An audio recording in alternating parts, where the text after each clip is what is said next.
ಪೂಜ್ಯಾಯ ರಾಘವೇಂದ್ರಾಯ ಸತ್ಯಧರ್ಮರತಾಯ ಚ ಭಜತಾಂ ಕಲ್ಪವೃಕ್ಷಾಯ ನಮತಾಂ ಕಾಮಧೇನುವೆ. ನನ್ನ ಸಮಸ್ತ beats of India Kannada channel ವೀಕ್ಷಕರೆಲ್ಲರಿಗೂ ಕೂಡ ವಿಭಾ ಶೆಟ್ಟಿ ಮಾಡುವ ನಮಸ್ಕಾರಗಳು. ಮಾಸ ಭವಿಷ್ಯ ಕಾರ್ಯಕ್ರಮಕ್ಕೆ ತಮಗೆಲ್ಲರಿಗೂ ಸ್ವಾಗತ. ಬನ್ನಿ ದ್ವಾದಶ ರಾಶಿಗಳ ಒಂದು ಫಲಾನುಫಲಗಳನ್ನ ನೋಡೋಣ. ಅದಕ್ಕೂ ಮುಂಚೆ ಗ್ರಹಗಳ ಒಂದು ಸ್ಥಾನಮಾನನ ತಿಳ್ಕೊಳ್ಳೋಣ. ಮೊದಲನೇದಾಗಿ ಕುಜಗ್ರಹ ಕುಂಭ ರಾಶಿಯಿಂದ ಮೀನ ರಾಶಿಗೆ ಇದೇ ತಿಂಗಳ 2ನೇ ತಾರೀಕು ಬದಲಾವಣೆಯನ್ನು ಮಾಡ್ತಾ ಇದ್ರೆ, ಬುಧ ಗ್ರಹ ಕುಂಭ ರಾಶಿಯಿಂದ ಮೀನ ರಾಶಿಗೆ ಇದೇ ತಿಂಗಳ 11ನೇ ತಾರೀಕು ಬದಲಾವಣೆ ಮಾಡ್ತಿದೆ. ತದನಂತರ 30ನೇ ತಾರೀಕು ಮತ್ತೊಂದು ಸತಿ ತನ್ನ ಬದಲಾವಣೆ ಮಾಡ್ತಿದೆ. ಅಂದರೆ ಮೀನ ರಾಶಿಯಿಂದ ಮೇಷ ರಾಶಿಗೆ ತನ್ನ ಪತನ ಬದಲಾಯಿಸ್ತಿದೆ. ಇನ್ನು ಸೂರ್ಯ ಮೀನ ರಾಶಿಯಿಂದ ಮೇಷ ರಾಶಿಗೆ ಇದೇ ತಿಂಗಳ 14ನೇ ತಾರೀಕು ತನ್ನ ಪತನ ಬದಲಾಯಿಸ್ತಾ ಇದ್ರೆ, ಶುಕ್ರ ಗ್ರಹ ಬಂದು ಮೇಷ ರಾಶಿಯಿಂದ ವೃಷಭ ರಾಶಿಗೆ 19ನೇ ತಾರೀಕು ತನ್ನ ಪತನ ಬದಲಾಯಿಸ್ತಿದೆ. ಸೊ ಹಾಗಿದ್ರೆ ದ್ವಾದಶ ರಾಶಿಗಳ ಮೇಲೆ ಏನೆಲ್ಲ ಫಲಗಳನ್ನ ನೀಡುತ್ತೆ ಅನ್ನೋದ್ರ ಬಗ್ಗೆ ನೋಡೋಣ ಬನ್ನಿ. ಇನ್ನು ಮಕರ ರಾಶಿಯವರ ಏಪ್ರಿಲ್ ತಿಂಗಳ ಭವಿಷ್ಯ ಹೇಗಿರುತ್ತೆ ಅಂತ ನೋಡೋದಾದ್ರೆ ನೋಡಿ, ಮಕರ ರಾಶಿಯವರಿಗೆ ನಿಮ್ಮ ರಾಶಾಧಿಪತಿ ಆಗಿರುವಂತಹ ಶನಿ ಗ್ರಹ 3ನೇ ಮನೆಯಲ್ಲಿ ಸಂಚಾರ ಮಾಡ್ತಿದ್ದಾರೆ. ಶನಿ ಗ್ರಹ ಜೊತೆಯಲ್ಲಿ ಕುಜ ಆಗಿರ್ಬೋದು, ಬುಧ ಗ್ರಹದ ಒಂದು ಸಂಚಾರ ಕೂಡ ಇದೆ. ಇನ್ನು ಸೂರ್ಯ 14ನೇ ತಾರೀಕು ಏನು ನಿಮ್ಮ 3ನೇ ಮನೆಯಿಂದ 4ನೇ ಮನೆಗೂ ಕೂಡ ಸಂಚಾರ ಬೆಳೆಸ್ತಾನೆ. ಸೊ ಹಾಗಾಗಿ ಗೌರ್ಮೆಂಟ್ ಇಂದ ಸಂಬಂಧಪಟ್ಟರು ಏನಾದರೂ ಭೂಮಿ ವ್ಯವಹಾರಗಳಿತ್ತು ಅಂದ್ರೆ ಅದರಲ್ಲಿ ನಿಮಗೆ ಸಕ್ಸಸ್ನ ನೋಡುವಂತ ಒಂದು ಟೈಮ್ ಆಗುತ್ತೆ. ಅಂದ್ರೆ 14ನೇ ತಾರೀಕಿನ ನಂತರ. ಇನ್ನು ಗೌರ್ಮೆಂಟ್ ಉದ್ಯೋಗಿಗಳಿಗೂ ಕೂಡ ಉತ್ತಮವಾದ ಫಲಗಳನ್ನ ನೋಡುವಂತ ಟೈಮ್ ಆಗಿರುತ್ತೆ. ಯಾಕಂದ್ರೆ ಸೂರ್ಯ ತುಂಬಾ ಉನ್ನತ ಮಟ್ಟಕ್ಕೆ ಹೋಗ್ತಾನೆ, ಅಂದ್ರೆ ಉಚ್ಚ ರಾಶಿಗೆ ಹೋಗ್ತಾ ಇದ್ದಾನೆ. ಸೊ ಹಾಗಾಗಿ ಗೌರ್ಮೆಂಟ್ ರಿಲೇಟೆಡ್ ವರ್ಕ್ಗಳಲ್ಲಿ ನೀವು ಯಶಸ್ಸನ್ನು ನೋಡಬಹುದು. ಕೆಲವರಿಗೆ ಏನಾಗಿರುತ್ತೆ, ಭೂಮಿ ಒತ್ತುವರಿ ಆಗಿರುವಂಥದ್ದು ಅಥವಾ ಗೌರ್ಮೆಂಟಿಂದ ಕೆಲವೊಂದು ಕ್ವೈರೀಸ್ ಬರುವಂಥದ್ದು, ಅಥವಾ ಏನೋ ನಿಮಗೆ ರಿಜಿಸ್ಟ್ರೇಷನ್ ಆಗಬೇಕು ಅಥವಾ ಪೇಪರ್ಸಲ್ಲಿ ಏನೋ ಪ್ರಾಬ್ಲಮ್ಸ್ ಆಗೋದು, ಗೌರ್ಮೆಂಟಿಂದ ಕೆಲವು ಕೆಲಸಗಳಾಗಬೇಕಾಗಿರುತ್ತೆ. ಆ ಕೆಲಸಗಳೆಲ್ಲನೂ ಕೂಡ ನಿಮಗೆ ಸರಾಗವಾಗಿ ಆಗ್ಬಿಡುತ್ತೆ. ಯಾವ ಟೈಮಲ್ಲಿ ಅಂದರೆ 14ನೇ ತಾರೀಕಿನ ನಂತರ. ಸೊ ಸೂರ್ಯಗ್ರಹದ ಒಂದು ಸ್ಥಾನಮಾನದಿಂದ ಈ ಫಲಗಳನ್ನ ನೋಡಬಹುದು. ಆದರೆ ತಾಯಿಯ ಆರೋಗ್ಯದಲ್ಲಿ ಸ್ವಲ್ಪ ಪ್ರಾಬ್ಲಮ್ಸ್, ಅಂದರೆ ಸ್ವಲ್ಪ ಹೀಟ್ ರಿಲೇಟೆಡ್ ಪ್ರಾಬ್ಲಮ್ಸ್ ಆಗುವಂಥದ್ದು ಅಥವಾ ಏನೋ ಸ್ಟಮಕ್ ಇನ್ಫೆಕ್ಷನ್ನು, ಹೆಡ್ಏಕ್ ಬರುವಂಥದ್ದು ಸಾಧ್ಯತೆಗಳು ಕೂಡ ಜಾಸ್ತಿ ಇರುತ್ತೆ. ಇನ್ನು 3ನೇ ಮನೆಯಲ್ಲಿ ಸಾಕಷ್ಟು ಗ್ರಹಗಳಿರೋದ್ರಿಂದ ಕೆಲವೊಂದು ಒಳಿತು ಕೆಡುಕು ಎರಡೂ ಕೂಡ ಆಗ್ತಾ ಇರುತ್ತೆ. ಅಂದರೆ ನೀವು ಸ್ವಲ್ಪ ಟ್ರಾವೆಲ್ ಜಾಸ್ತಿ ಮಾಡ್ತೀರಾ, ಕುಜಗ್ರಹ ಬೇರೆ ಇರೋದ್ರಿಂದ ಸ್ಪೀಡ್ ಕಂಟ್ರೋಲ್ ಮಾಡ್ಕೊಬೇಕು, ಅಪಘಾತಗಳಾಗುವಂಥ ಸಾಧ್ಯತೆಗಳು ಕೂಡ ಇರುತ್ತೆ. ಈ ವಿಚಾರದಲ್ಲಿ ಸ್ವಲ್ಪ ಕೇರ್ಫುಲ್ಲಾಗಿ ಇರಬೇಕಾಗಿ ಬರುತ್ತೆ. ಆದರೆ ಸ್ಪಿರಿಚುವಲ್ ಟ್ರಾವೆಲ್ನ ಜಾಸ್ತಿ ಮಾಡ್ತೀರಾ.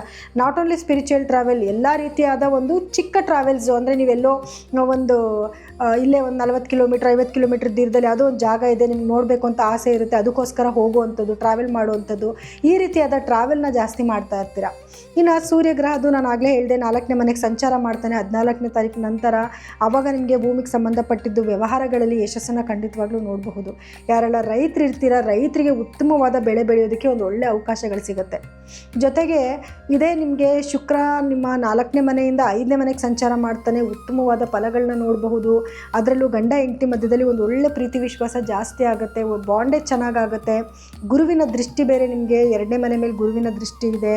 ಸೊ ಅದನ್ನು ಕೂಡ ನಿಮಗೆ ಒಳ್ಳೆ ಫಲಗಳನ್ನ ನೋಡುವಂಥ ಒಂದು ಟೈಮ್ ಕೂಡ ಆಗಿರುತ್ತೆ. ಆದರೆ ನಿಮಗೆ ನೋಡಿ 12ನೇ ಮನೆಯಲ್ಲಿ ಗುರು ಮತ್ತು ಶನಿಯ ಒಂದು ದೃಷ್ಟಿ ಕೂಡ ಇರೋದ್ರಿಂದ ಸ್ವಲ್ಪ ಸ್ಲೀಪ್ ಡಿಸ್ಟರ್ಬೆನ್ಸ್ ಆಗುವಂಥದ್ದು, ಅಥವಾ ಏನೋ ಆಲೋಚನೆ, ಏನೋ ನಿದ್ದೆ ಬರಲ್ಲ, ಅಥವಾ ಏನೋ ಒಂದು ಮನಸ್ಸೊಳಗಡೆ ಏನೋ ಒಂದು ಕಾಡೋದು ನಿಮಗೆ ಜಾಸ್ತಿ ಆಗ್ತಾ ಇರುತ್ತೆ. ಇನ್ನು ಕೇತುವಿನ ಒಂದು ಸಂಚಾರ ಅಂತ ನೋಡೋಕೆ ಬಂದಾಗ, ಕೇತು ನಿಮ್ಮ 8ನೇ ಮನೆಯಲ್ಲಿ ಸಂಚಾರ ಮಾಡ್ತಾ ಇರೋದ್ರಿಂದ ಸ್ವಲ್ಪ ಆರೋಗ್ಯದಲ್ಲಿ ಏರುಪೇರುಗಳಾಗುತ್ತೆ. ಅಂದರೆ ಏನು ಥ್ರೋಟ್ ಇನ್ಫೆಕ್ಷನ್ ಆಗುವಂಥದ್ದು ಅಥವಾ ಡೆಂಟಲ್ ಪ್ರಾಬ್ಲಮ್ ಬರುವಂಥದ್ದು, ಈ ರೀತಿಯಾದ ಕೆಲವು ಸಮಸ್ಯೆಗಳನ್ನು ಕೂಡ ನೀವು ಎದುರಿಸಬೇಕಾಗಿ ಬರುತ್ತೆ. ಇನ್ನು ವಿದ್ಯಾರ್ಥಿಗಳಿಗೆ ಅಂತ ಬಂದಾಗ, ವಿದ್ಯಾರ್ಥಿಗಳಿಗೆ ಎಜುಕೇಷನಲ್ಲಿ ಬಹಳಷ್ಟು ಮುಂದಿರ್ತೀರಾ. ಗುರು ನಿಮ್ಮ 6ನೇ ಮನೇಲಿ ಸಂಚಾರ ಮಾಡ್ತಾ ಇದ್ದಾನೆ. ಯಾರೆಲ್ಲ ಉದ್ಯೋಗಸ್ಥರಿರ್ತಾರ ಅವರೆಲ್ಲರಿಗೂ ಕೂಡ ಏನು ಪ್ರಮೋಷನ್ ಬರುವಂಥದ್ದು, ಅಥವಾ ಅಂದ್ಕೊಂಡಿದ್ದು ಎಲ್ಲ ಕೆಲಸಗಳಲ್ಲೂ ಸಕ್ಸಸ್ ಆಗುವಂಥದ್ದು, ಮಾಡಿರೋ ಕೆಲಸನ ಗುರುತಿಸ್ಕೊಳ್ಳೋವಂಥದ್ದು, ನೀವೇನಾದರೂ ಲೋನ್ಗೆ ಅಪ್ಲೈ ಮಾಡಿದರೆ ಲೋನ್ ಆಗೋದು, ಸಾಲ ತೀರ್ಸೋಕ್ಕೂ ಕೂಡ ಕೆಲವು ದಾರಿಗಳು ನಿಮಗೆ ಸಿಗ್ತಾ ಹೋಗ್ತಾ ಇರುತ್ತೆ.